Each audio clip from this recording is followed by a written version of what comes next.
G'day, it's Clint here, and this video is going to be a little bit different. I am going to show you what I do behind the scenes away from helping people with rheumatoid arthritis, which is something that I've been doing now for nearly 10 years. But something I've been doing a lot longer than that is actually stand-up comedy. Now, I don't talk about this too much on the channel and on my podcast because it's sort of an opportunity for the medical community or for skeptics to latch onto and to discredit what I do by saying this guy's a stand-up comedian, and it's so easy for them to use that against me, and I am vulnerable in that area despite as much science as I put forward on my rationale behind what we do.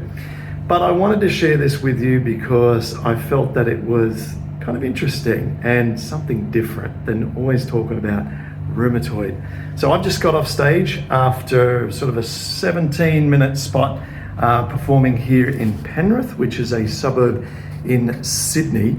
And behind me you can see that on stage right now via this feed that's coming directly from stage here into this dressing room, my buddy who I opened for. So this is Arj Barker, who's a very successful comedian, originally from California, who lives now in Australia. And I've been friends with Arj for about probably 16 or 17 years. And so it's a real honor and privilege to open for him here at this theater. We had about 450 people in the room tonight. It's a regular kind of numbers that Arj attracts.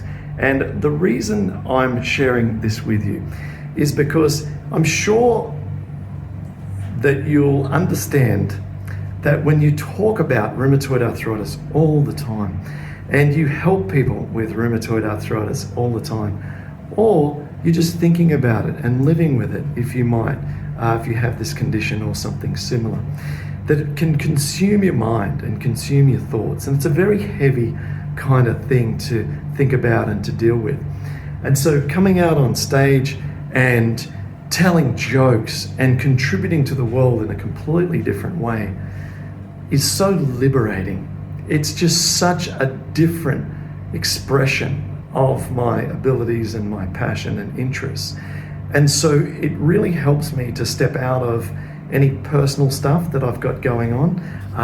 If something's bothering me, or if it's just been, there's a lot of, talk all day about rheumatoid arthritis with customers or whatever. It's really nice just to get on stage and just be silly, just be ridiculously playful and absurd. And that's why I love it.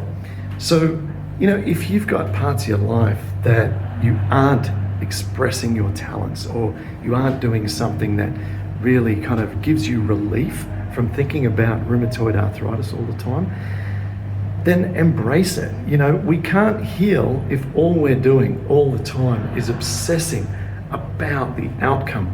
In fact, I was just telling my children about this last night. There was a year where all I did was stand-up comedy. Okay, so I've always had some kind of other job. And what's interesting is I've not always needed financially another job, because I've been very successful by your average comedian standards over the years, doing a lot of corporate events, cruise ships and things, which I was drawn towards just to pay the bills and build a stronger career. But now, what was my point here? My point is, I think that but in that year that I only did stand-up comedy, I took it so seriously. So I actually took stand-up comedy really seriously, because I thought, I've got to make a living out of this. It's the only job that I now have. Every time I performed, I felt very, very attached to the outcome. And it just wasn't enjoyable. And so I've always balanced now, over the entire 23 years of stand-up comedy, I've balanced, I think, 21 and a half years with some other kind of activity in my life, because it just, if you just do one thing and then focus about one single thing, you can become too obsessive. And I see parents doing this as well. If there is a parent who doesn't have a job and just focused on the kids constantly, they do an amazing job for the kids, but it becomes obsessive. And so, not to single out them, but just as an example, anything that we do and we don't have any other form of outlet, thought, consideration, or passion, the obsessiveness undermines the success.